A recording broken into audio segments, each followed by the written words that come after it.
So if we have multiple of these successions in a row, so I'm going to represent that by going, okay, we have complexity. Now maybe we have, this is going to be like your disturbance. Okay, and then maybe you have another one, you have another little disturbance, then you have another little one, and then maybe you have a huge extinction event. So each time, this is going to be my succession in here. This right here is going to be the disturbance. So I'm taking this and I'm thinking about it on potentially a longer period of time. Now, if I'm looking at evolution, again, I'm looking within this and along this entire process or multiple of these rounds, I'm looking at the different organisms within this.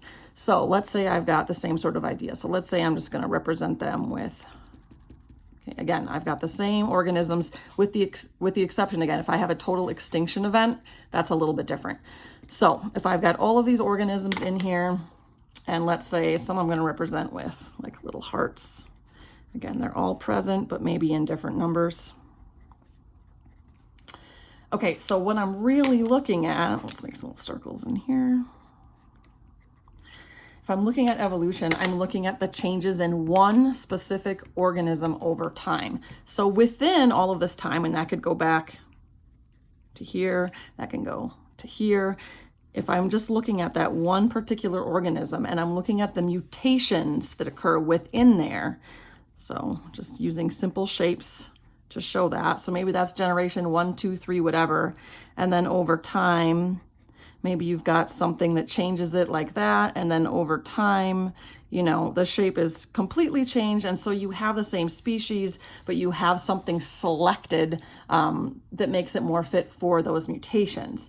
So evolution is happening alongside of ecological succession, but I'm focusing on here an individual species versus here I'm looking at the community, the food chain as a whole. So one thing that I would jot down to help you with is this. I'm looking at a particular organism.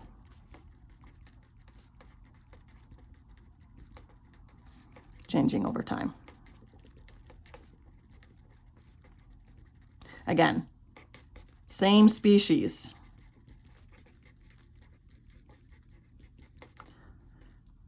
So we know that we can't really completely separate these things, and we also know that context matters. So the way that I think about it